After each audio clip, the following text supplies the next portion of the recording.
Perfect. Thank you so much.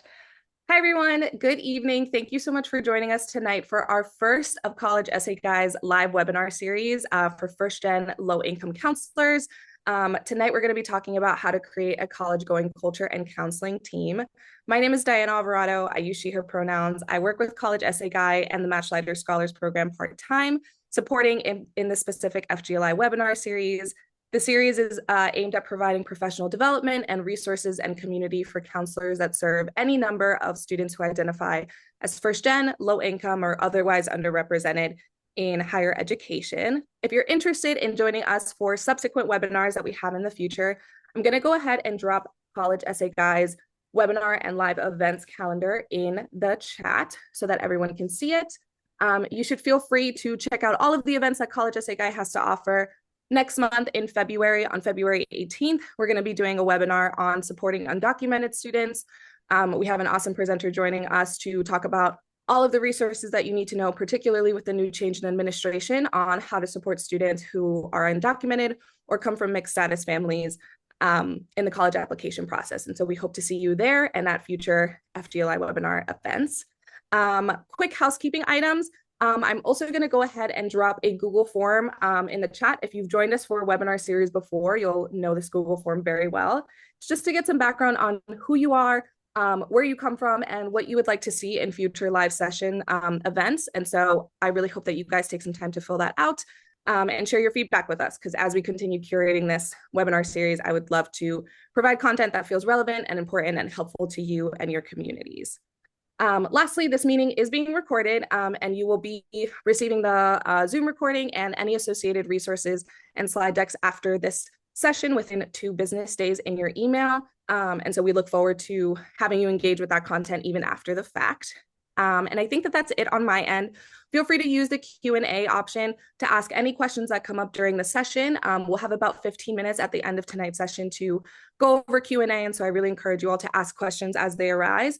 And I'll help our presenter facilitate those questions at the end of the session. And so without further ado, I'm so excited to introduce our presenter for tonight. We have Herbie Walker. He is the founder of Walker Consultants, and he is also the director of school climate and college counseling at Faith Lutheran Middle School and High School. I'll let Herbie go ahead and introduce himself further and get us started with our first webinar of 2025. Go ahead, Herbie. Thank you so much, Diana. Hey, everybody. Hope everybody's doing well this evening. Here on the West Coast, it's about 4 p.m., so not too late, but I appreciate all those coming in from different time zones to join me for this presentation.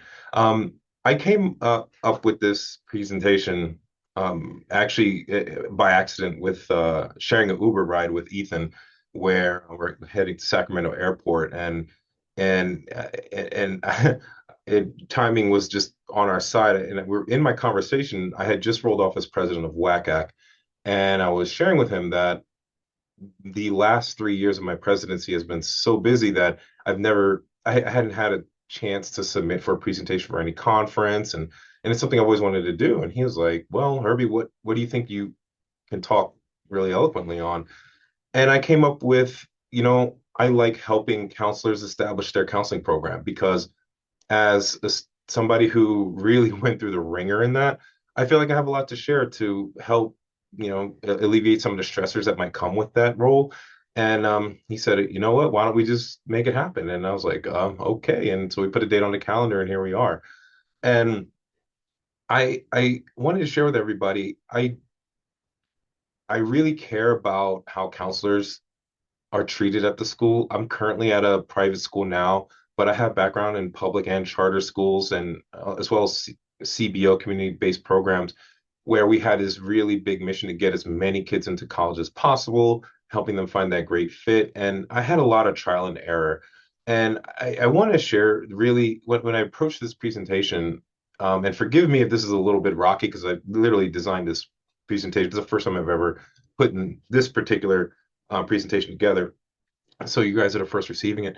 I felt like I wanted to come from the lens of how busy counselors are, and how much we care can get in the way of our own health and our services, right? And so I had this idea. I was like, well, how can I streamline and make this process just a little bit easier for future counselors and so that when they're approaching their college counseling program, especially working with their principals and community members, to make it really impactful for the counselor's perspective, in the sense that the kids are getting the information they need, and more importantly, the counselor can manage their schedule much more predictably. So that's how I came up to this topic, and we're gonna.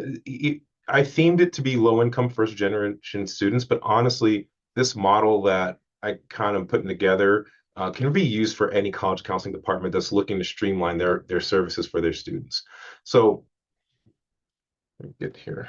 Let's go in here.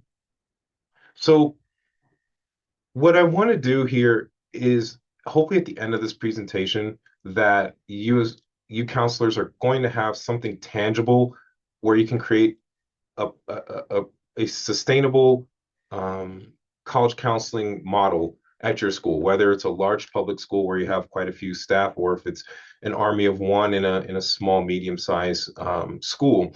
I want you to be able to have some tools and resources that you know, like, you know what, at the very least, if I can hit these markers, I've satisfied some of my community needs and some of my student needs as well as my principal's needs. Okay. So, and also everything I'm going to talk about here is also going to keep budgets in mind. I do, I'm aware that I've had shoestring budgets before, and then I've had those leaders that say, Herbie, throw everything but everything in the kitchen sink straight out there, and let's get these kids engaged and impacted and reach out to the community. So I designed this as like, okay, if we had limited resources, how best can a school counselor leverage those resources for the benefit of their community? So that's really how we're going to kind of come at this. And a little bit about my background. I did mention that I've worked at charter schools and public schools before. I'm currently at a Lutheran school here in Las Vegas, Nevada, where we our middle school and high school is about 2,000 students. We're going to grow, I think, up to 2,500. Our school's still having in this growth model, and we have a team of about five counselors for about of those students, about 1,200 high school students. So I understand how blessed we are in that we have such a manageable caseload, because I definitely was in those environments where the caseload's 1 to 400, right? I also, coming with a little bit of background, I mentioned before, I was just rolled off as president from the Western Association of College Admissions Counselors. That was a very educational, humbling experience working with college counselors and admissions reps and putting on conferences and going coming out of the pandemic, going into the pandemic, coming out of the pandemic, and everything in between. So just a little context for you all to know where I'm coming from as I'm speaking throughout this presentation. So I only have about 96 slides, so hopefully it won't take too long today that we could breeze through this. No, it's not going to be that long. But I have some things here just kind of structured out that we're going to kind of go over. And first thing we're going to talk about is kind of timeline management um, and, and the importance of giving you as counselors the power to control the ebb and flow of the program. We have that power. And a lot of times we don't know how much we're able to control, and we end up being very reactionary. It's, 1 minute we're working on graduation audits, and then we're planning for graduation, and all of a sudden they need a chaperone for Disneyland, right? And you got to get out there. And as counselors, it's like, okay, it's all coming at us so fast. How do we organize that? So timeline management is going to be really big in my presentation today. And then resource optimization is leveraging what we have around us. We all have, well, let me not assume. Many of you might have auditoriums, but I think at the very least, everybody has a Zoom camera to engage your students. I'm going to talk a little bit about my successes in doing Zoom webinars and as well as in-person presentations, and strategically knowing when to get in front of people and when to kind of maybe take a back seat and maybe let the pamphlet give the information for you. Parent engagement, that's something that is, I think, important for any counselor at any school, is how are we bringing them in? And I've learned that with the college admission process, parents are they're so scared they don't know where to start with their basic questions, right? And hopefully I can give you guys a little bit of something just to kind of warm them up to it, and then how to actually implement this strategy of of creating this dynamic program where it's going to be a lot easier on your schedule and on your mind and on your hearts. And then last but not least, everybody's favorite Q&A. So um, kind of moving on here. So when we talk about timeline management, hopefully everybody here, well, if you don't know, I'm not going to assume. For those of you that may not know, college admissions, I would say the peak season starts spring of junior year and goes well into the summer of their the spring of their senior year. So if you're thinking 12 calendar months, that is that is playoff season and that is Super Bowl. That's everything right going on right there, right? And knowing that ahead of time, kind of working backwards from that, how do we impact and outreach to our students that need us the most? Okay. What I like to do is kind of have some like these key activities that we're going to start like right around in about February, March, depending on how your school calendar works, right? So don't take this as a hard line of instructions and more like guidelines. You know, if you got to do it in early February because that's what works for your school schedule, that's totally fine. But we want to get in front of the junior class as counselors one way or another, whether that's pushing into the classroom or an assembly or even an evening presentation as counselors. Since this is like our core audience, we want to set something up where you can get in front of them and um, let them know what's about to happen and the importance of having a setting up your Common App account early. And I'm going to talk about what the advantages to that's going to be. And then usually in the spring, you get a lot of college visits and college presentations that are coming to your school, or that's going to be in town, giving them a heads up on that.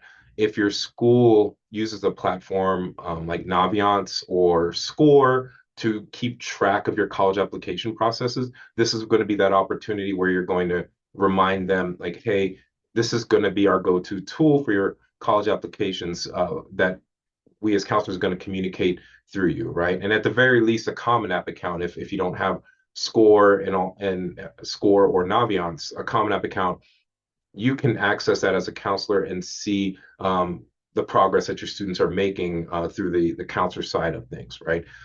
The other thing is where I'm going to say very important is going to be talking to parents. Like we just don't have enough time to reach out to parents in the way that we would like to as counselors and kind of have that one-on-one time. And often we're going to have to satisfy this need with a Zoom or an evening presentation. If depending on the size of your school, you might be able to pull off an evening presentation or info session where you're going to um, talk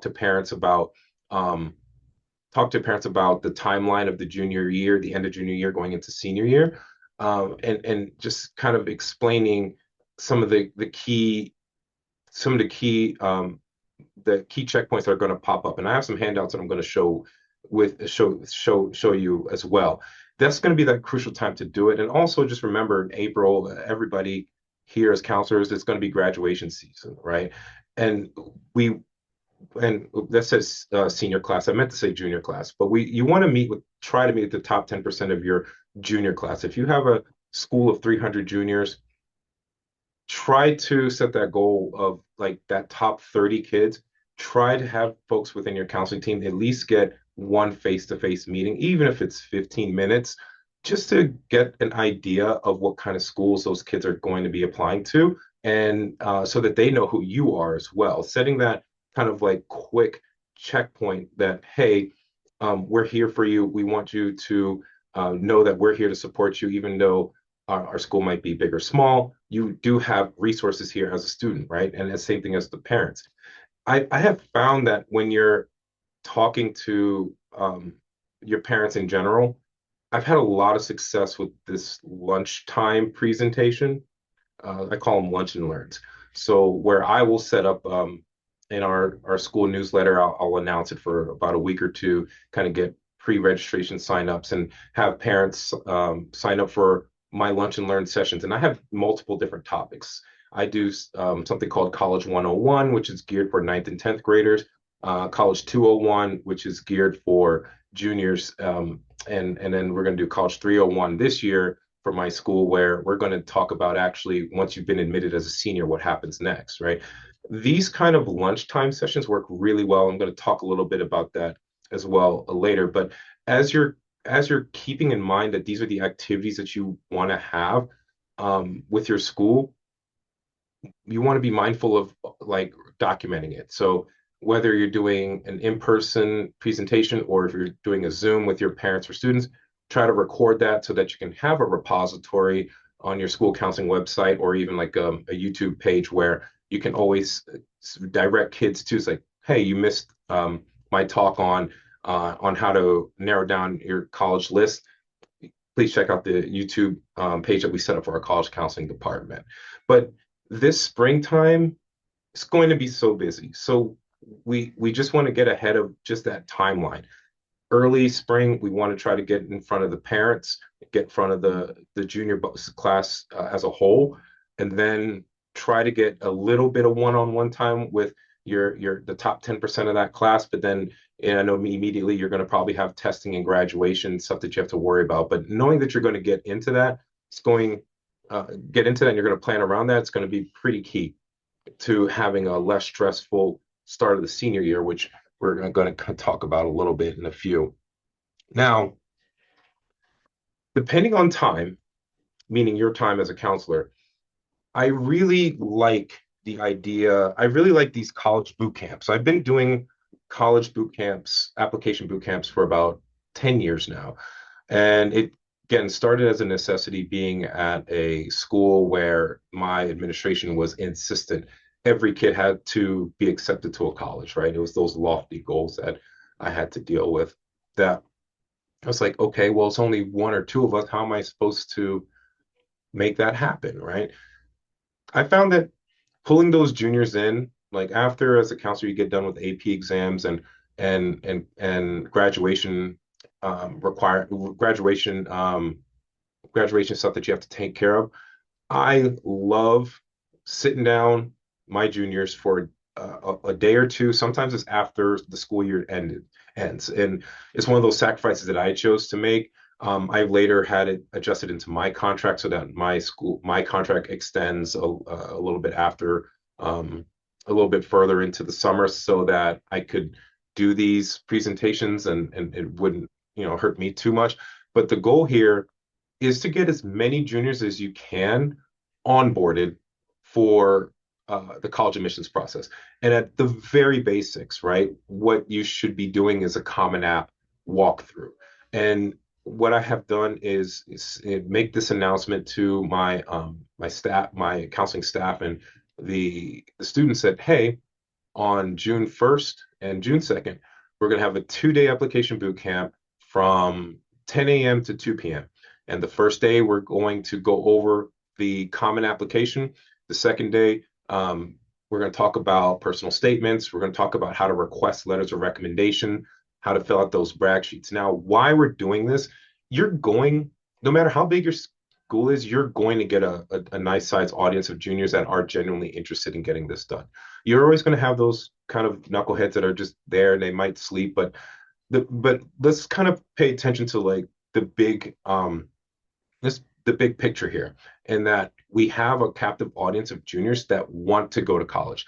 So how I like to approach this is is is is is the intention that we want everybody to fill out the demographic information, fill out the courses that they're about to take. Some universities need you to fill out like your whole academic history, where you have to put your courses for the last 3 years. You have to manually put that in. Sometimes just bring people in the room, locking the door, saying, "Hey, we're going to work on this." Bring in your Chromebooks.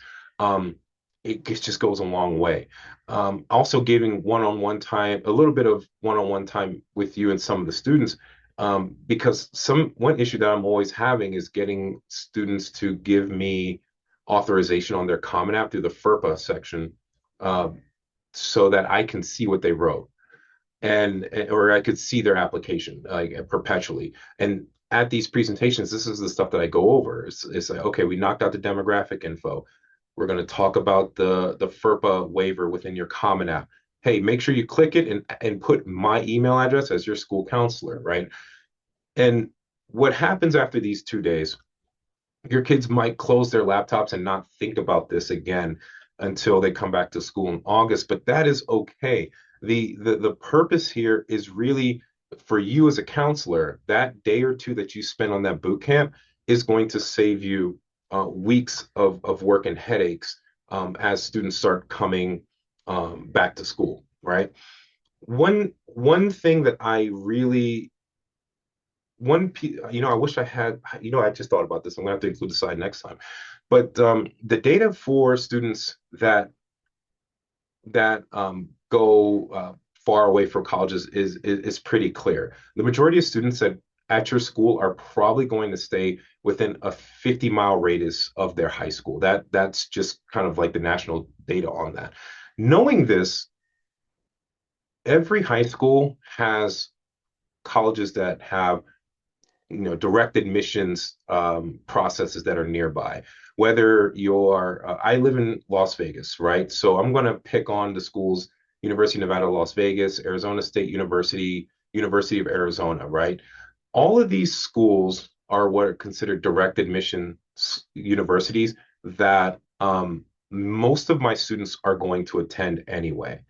Knowing this, using those direct admission schools as kind of the template for your Common App, saying, hey, we're going to fill out the Common App and everybody's going to choose University of Nevada, Las Vegas, just so that we can get it completed. Okay. Now, this might be a different local school, depending on where you're located nationally, but the idea is the same. The purpose for that, though, is for most of these direct application schools, they just need one essay at the most, and there's like a minimum GPA in order to qualify to be admitted, right? And I structured around that because when we as counselors come back in the fall, slide, when we come back in the fall, what we want to do with those kids that came for the boot camp, not just the kids that came for the boot camp, but the kids in general, we want our kids to hit the ground running. So with one Common App, one completed Common App in hand, coming in from the summer, called the first week of September, I can tell my students, like in my school, it's like, hey, what we're going to do, since so many of you finished a common application, we're going to have a special application day where we're going to submit to all the popular universities that are nearby my school, or our school. So again, UNLV, University of Nevada, Reno, Arizona State. Okay, we have also Northern Arizona, Utah Tech. These are University of Utah. These are just schools that are popular in my region. But what I like to do by giving a name for a dedicated day, saying, hey, Thursday after school, seniors, if you're applying to UNLV, these five schools, we're going to submit the app today. Something about doing that, putting it on a flyer, gets kids super motivated, and it also gets the parents involved. So all of a sudden, out the woodwork, you'll have parents like, "Oh, Mr. Walker, are we applying to UNLV today? Is there somebody here to help?" This is where I'm going to talk about leveraging those resources. I have a fantastic partnership with University of Nevada, Las Vegas. Um, Kelsey Kaplan is my rep. If anybody here knows her, she's amazing. I will just call her and I said, hey, Kelsey, I'm having my application day on Thursday after school from 2 to 6 p.m. And can UNLV come and lend a hand to help get the application submitted? And I'll invite maybe two or three universities that have this direct application process. And what's so beautiful about this, everybody, is that with that one Common App, I can get my kids to apply to 4 or 5 universities that more than likely they're going to go to anyway for proximity reasons, for budget reasons. We're not judging. It's just what the data shows, okay? And what this is going to let you do is give you bandwidth as a counselor to start working with the kids who have more complicated applications, okay? That and so if you have a student applying to Carnegie Mellon, if you have students applying to of University of Maryland, right? There's might be multiple essays that they have to complete. Those schools do require letters of recommendation. But because so many of your kids went to that, so because so many of your juniors got set up at the boot camp that did the application day, a lot of the pressure's off of them. And so you don't have your offices inundated with these small requests all the time. It's like, oh, Miss Smith, can you help me with my application to UNLV? You're going to get most of those guys take sorted out already. And that just gives you so much breathing room so that you're not feeling overwhelmed as a counselor or thinking that I'm not giving enough time to all my kids. Most of your kids are going to be in golden shape with just those two things, like a boot camp and a dedicated application day where you're calling people to help. Okay. And if you have, and so when it gives you bandwidth to work on those specialty applications, if you're working with students who are athletes who need your help to get in contact with coaches, you have a little more bandwidth with that. If you're dealing with undocumented students, who need assistance again with maybe a separate financial aid process. That's how your state may govern it. All that is going to just make things a little bit easier for you because that personalized assistance is not necessary for every kid at your school. And I think that's the hard thing that I had to come to grips with as a counselor is that if I'm going to service everybody, I got to be a little bit more efficient and effective about it. And there are some people that are super happy with applying to this local state colleges, and that's all they wanted. They wanted to go to UNLV. They wanted to get their Pell Grant, and they're happy. Their parents are happy. They're going to be sending you candy for Christmas and all that. Like it's a win for everybody. Okay, so coming into that senior year you're going to hit the ground running pretty hot. The other thing though, I want you to also kind of think about is doing another parent presentation in the fall as a refresher to those juniors. And this could be those junior parents, and this could be a Zoom as well, depending on your time and bandwidth. You might maybe do one lunch and learn Zoom where you're going to talk to parents about this is what you're going to expect. This is what you can expect from our department as your child's school and within the industry as a whole. That hey, we're going to have a FAFSA night at our school. Hey, we're going to have a signing day for athletes for our fall athletes on this day. All the things that parents just kind of want to know. And what you'll find is that they just want a couple of touch points just to know that they're on track. And I'm going to have a handout that I'm going to show you in a little bit that's going to, I think you'll maybe find pretty valuable if you haven't used it already.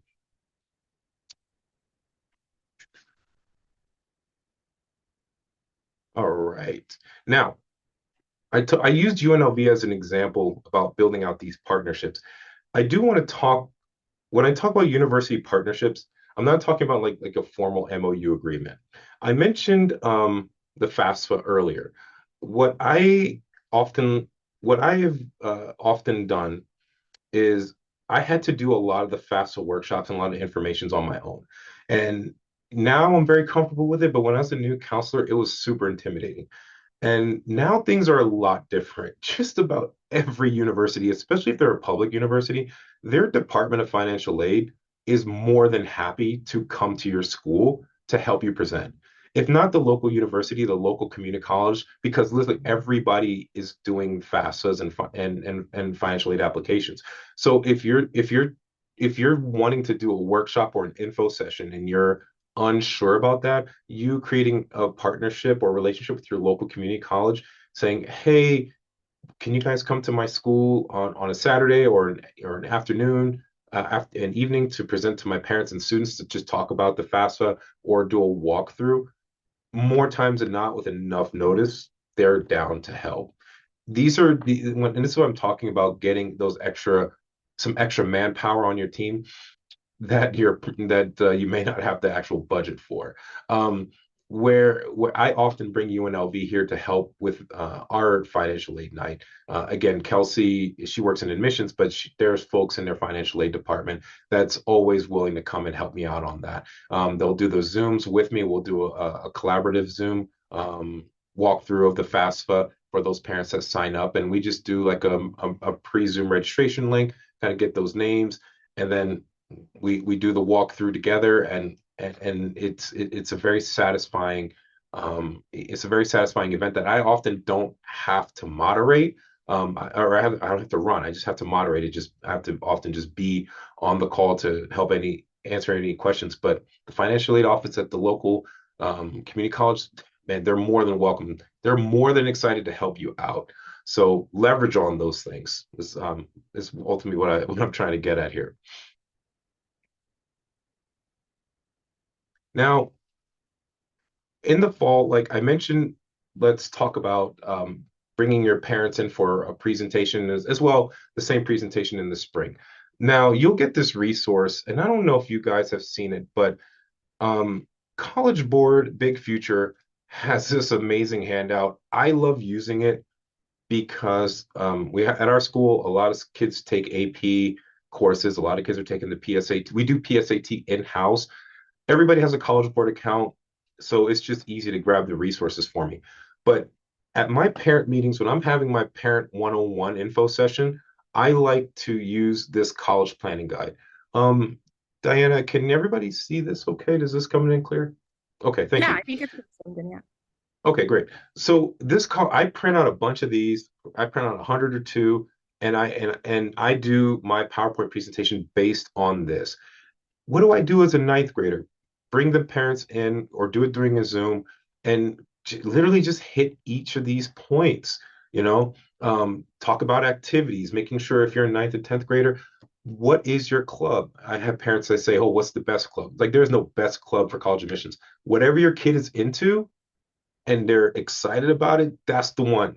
You don't, it doesn't, there's nothing perfect. If they're into speech and debate, lean on that. If they're into mock trial, lean on that and encourage your child, I think in ninth grade, to try a variety of clubs and activities because this is going to be the building blocks for the next few years, right? Um, Talking about PSATs, all right, what to do when you're in 10th grade. Make sure you're checking in with your counselor. Take the PSAT as well. Start talking to your family about financial costs for schools. Like all these is just nothing surprising to us as counselors, right? But this little sheet just goes such a long way to calming the hearts of our parents. I absolutely love it. Um, I added this resource link that's going to go out, I guess, tomorrow, but I did pull this off from College Board. And then they also have a specific timeline for juniors, in which when I talked about presenting in the spring, like around February earlier, when I said have that junior meeting in February, March-ish, this is what I'm talking about. Hand this out to your juniors and their parents, and then do a session where you're walking through this, reminding them to also to stay active on their Naviance account. And this is going to just make things so much easier for everybody because you're all going to speak the same language as a counselor. It's like when you start talking about, when you start talking about looking up the scholarship opportunities on College Board's website, they know what you're referring to. When you're talking about taking the AP exams later in the spring, and are you registered? Do you need a waiver? All this stuff is on this flyer. Okay. Even tells you what to do, over the summer. Like you can prepare, visiting universities, building out your resume. And this is something also that can work in conjunction with that boot camp that I talked about. When you say, hey, over the summer, we're gonna set up your FSA ID early. Hey, we're going to start your common application early so that you can have everything ready to go once senior year hits. Giving this to your parents, just is just absolutely beautiful. And then lastly, obviously the senior timeline, which is going to be the far more robust one, that again, giving just the families all the info they need on what they can expect for the next few months. Okay. Oh, I think this is the link. I might have linked the wrong one. Is this the, oh, I'm gonna have to update that link, Diana. But the senior one is going to have all that information that's going to talk about early decision, early action, all those particulars that's just going to be relevant for them. I'll make sure I update that link for everybody though. Um, but this is something that has changed my school culture simply just by having two parent presentations a year via Zoom where we're just all speaking the same language. I have parents coming back all the time. Yeah, I've checked on the timeline. It said I should be scheduling a meeting with my counselor. Perfect. That's why I handed you that flyer so that you know exactly what you need to do. Now, at your school, you might want to create your own custom timeline flyer. And that's awesome if you do that. I just recommend doing it all by grade level, kind of parsing it out that way. Just kind of makes it a lot more digestible for everybody. And everybody loves handouts. So, all right.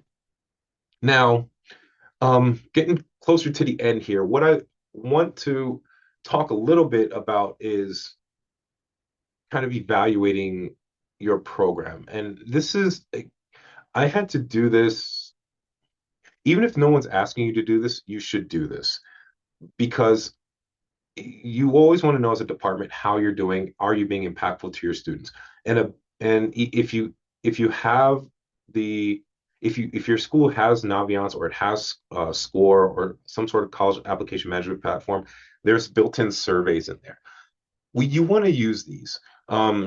Every senior should do a senior survey. I recommend them doing it sometime at the end of third quarter, maybe a month before graduation, so that you can kind of capture some data just to see how students are doing, right? And in that senior survey, what we want to see is application completions, like have your students list out which colleges they submitted applications to.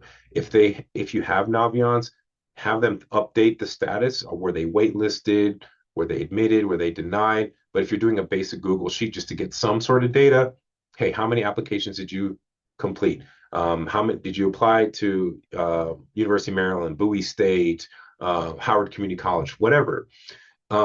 Make sure you just have it listed out. Another one, I just really started to do this correct, I think better.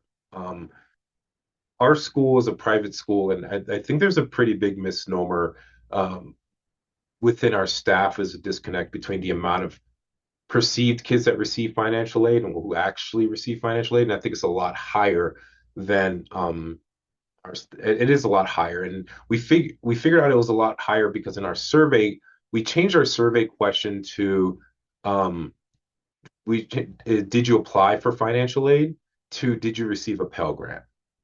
So receiving a Pell Grant is a much clearer affirmative answer, and you could do a lot more at that data point than asking kids, did you apply for financial aid or did you apply? We want to know, did you get it, yes or no?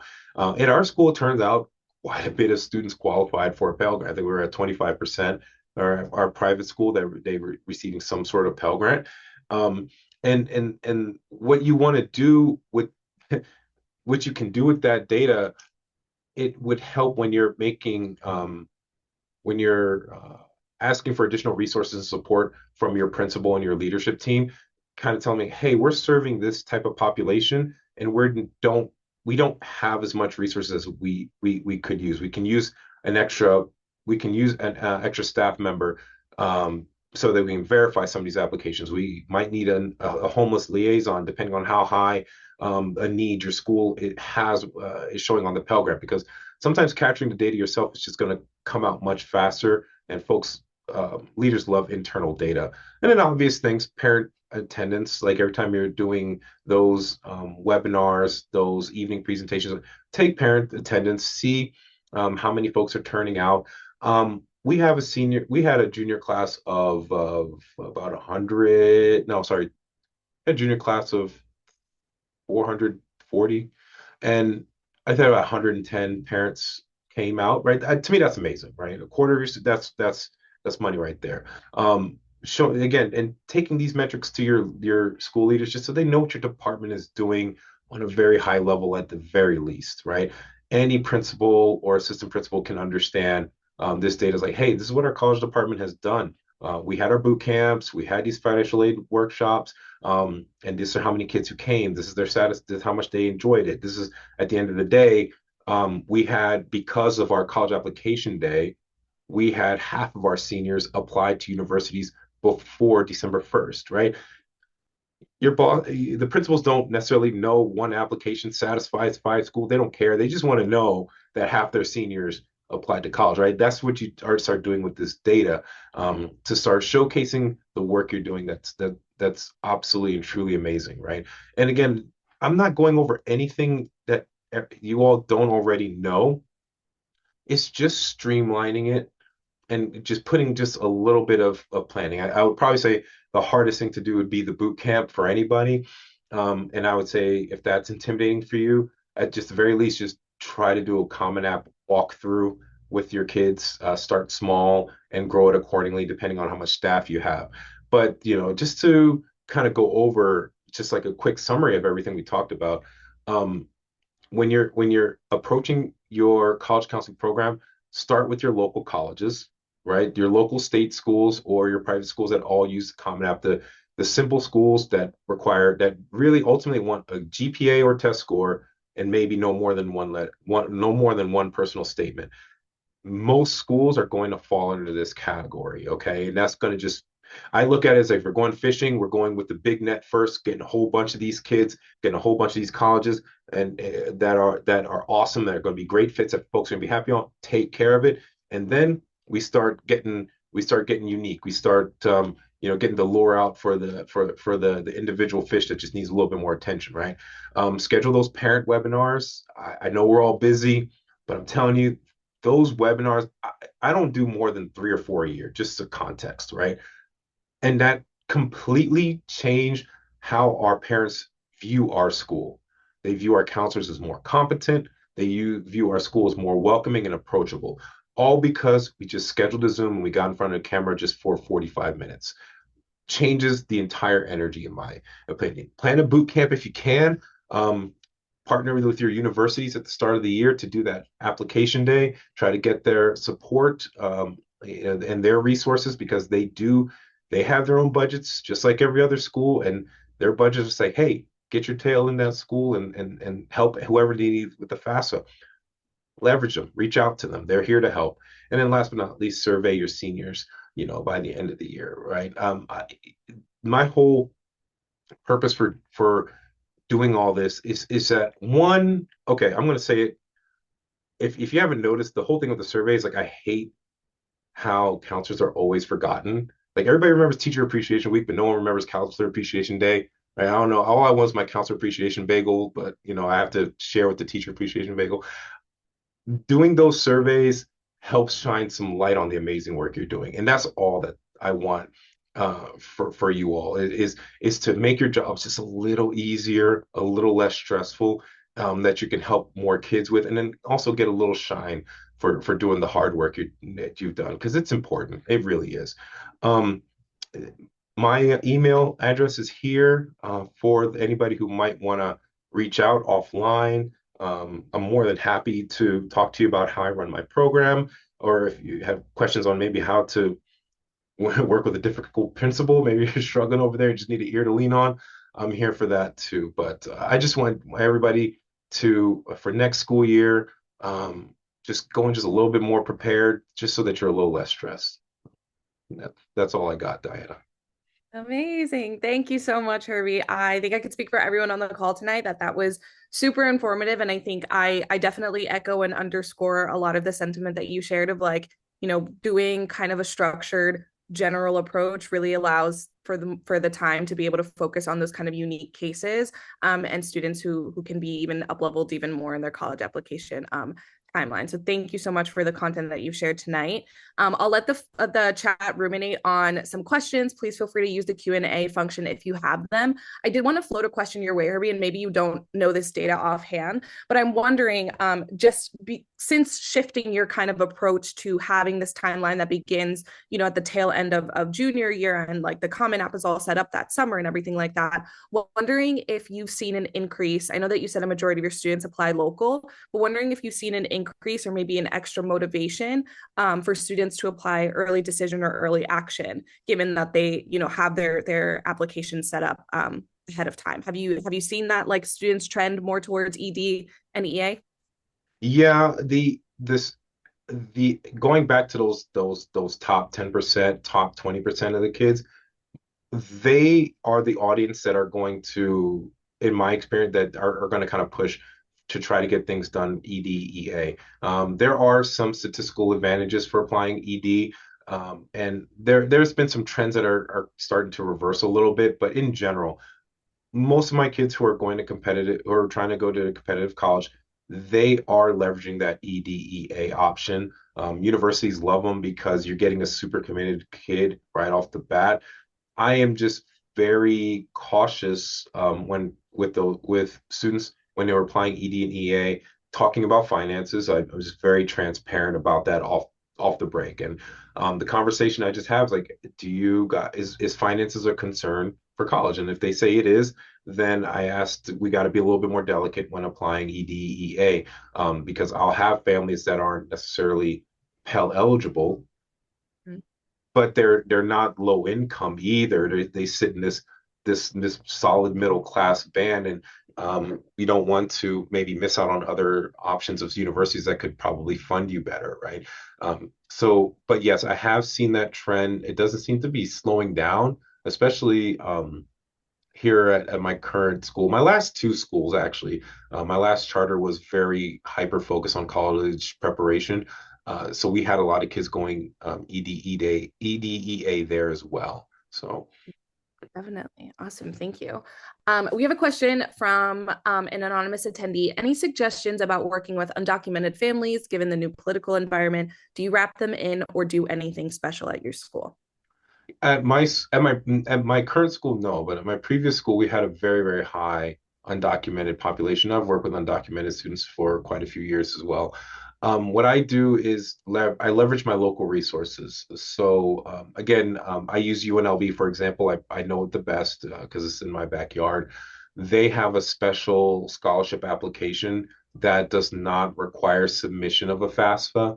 So parents do not have to kind of reveal their data and their information there. And then that's where I often go. We also have promise scholarships for our community college and Nevada State University as well for which is a statewide scholarship, and you can be documented or not and still be eligible for that. So for those students and those families, I have a very honest conversation. I have a flyer that outlines affordable college options for students who do not qualify for federal aid. Now, that can be used for high income earners, or it could be undocumented. It's a universal document, but it's like, hey, these are 10 schools nearby that, and as well their annual costs, so that we can have the conversation from that angle too. So that's what I would use. Leverage your local scholarship options at a particular university, then your state options, and then three, transparency. Curate a nice list of schools that you've seen that are successful, students who are undocumented go off to, and that they can afford, and just kind of put it on a piece of paper, and hand it off with your logo, and everybody seems to like that information. Yeah, definitely. And wonderful little preview to next month's session on supporting undocumented students. If you want to get into the nitty-gritty of that, we really, really encourage you to join us next month to get some more information on supporting undocumented and mixed status families in the college application process. So thank you for that question. What I love about this series is also that a lot of our participants also just tend to share resources that they find super helpful. And so Pamela asked if you're familiar with the AXS companion put out by Oregon State. I think this is relatively recent because I want to say someone else in my network talked about this. I will add it to the list of resources that's coming out with the slide deck for you to take a look at it. But it's basically like an additional companion with walkthroughs of the Common App. And so it's a really nice asynchronous way of working through the Common App with your students. And so definitely something to take advantage of if maybe you can't host a boot camp, but want to provide your students with resources so that they can kind of self-teach over the summer. And so I'll go ahead and add that as well to our behind the scenes document, and you'll get that resource as well in email form. So thank you, Pamela, for sharing I that am with us. glad you brought that one up because while I was president, I was busy at Sacramento. They were doing a presentation on that app, but I was busy running the conference. I didn't get so I only caught like 10 minutes of it, and I thought it was so amazing that that tool. So thank you for bringing it because yeah, you know what? Uh, and this is a great, I'm at the right place at yeah. the right time. I'll tell you that. So. Wonderful. I think we've got two more questions. So Kimberly asks, when you partner with colleges for application support to complete the Common App, is it to complete the Common App for any school, or do they mainly focus on their own? Just thinking about students who are applying to local/state public schools along with private schools that may have a why us question or supplements, and how that is taken by college partners who attend or support the help sessions. Yeah, so I'm very transparent. I've done it two ways. I've done it where we have a partner Lutheran school called Concordia University Irvine. They use the Common App.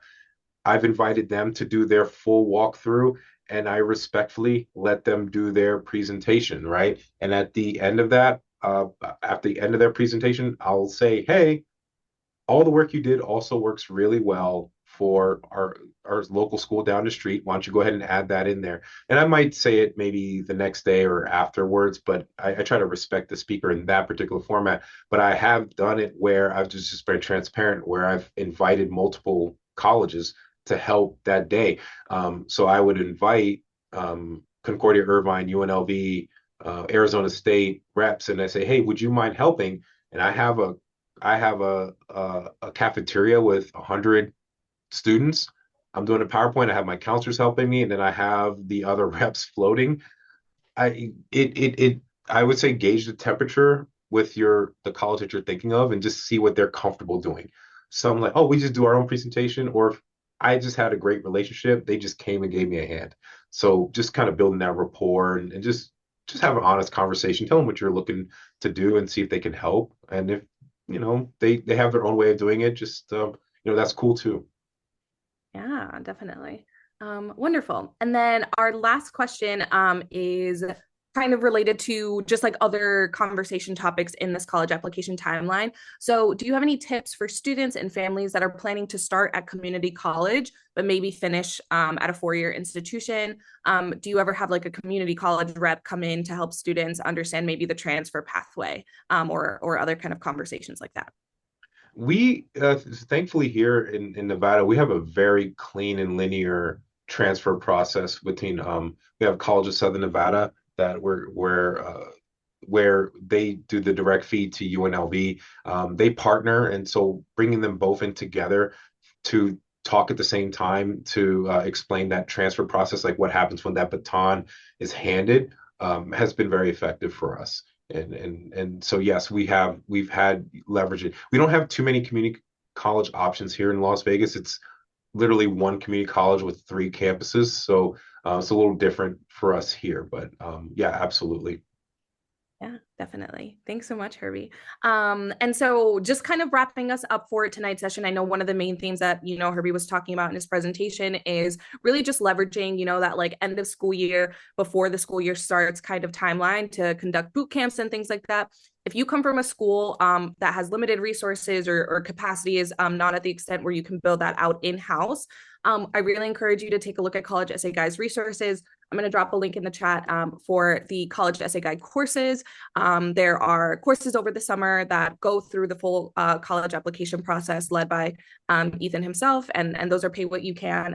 And our webinar and live events, again, I'll drop that link again in the chat. There are webinars for parent communities, counselor communities, student communities over the summer as well that can help kind of supplement information. And so if you are at a school where maybe you can't build out that boot camp, maybe having a newsletter or putting it on your website where you can just kind of like outsource materials at other organizations or companies that do that work can be a really good way to just kind of supplement what you can do during the school year. And so I hope that you continue engaging with our resources as well as the awesome resources that were shared today. So thank you all so much for the thoughtful questions, for the audience participation. Herbie, thank you so much for the presentation and the resources that you've shared. I'm so excited to see you present this on many different stages, and we're honored that this was the first where you were presenting this content because it's really awesome and hopefully going to be very useful to the audience that we've had tonight. So thank you so much. My And yeah, pleasure. My pleasure. I hope that you guys join us again next month and in subsequent months for our FGLI webinar series. And I wish you all a wonderful night and a wonderful rest of your week. And you'll be getting a follow-up email with the Zoom recording and any additional resources in your email inboxes sometime this week. Awesome. Thanks again, Herbie. Yep. Thank you. Thanks, everyone.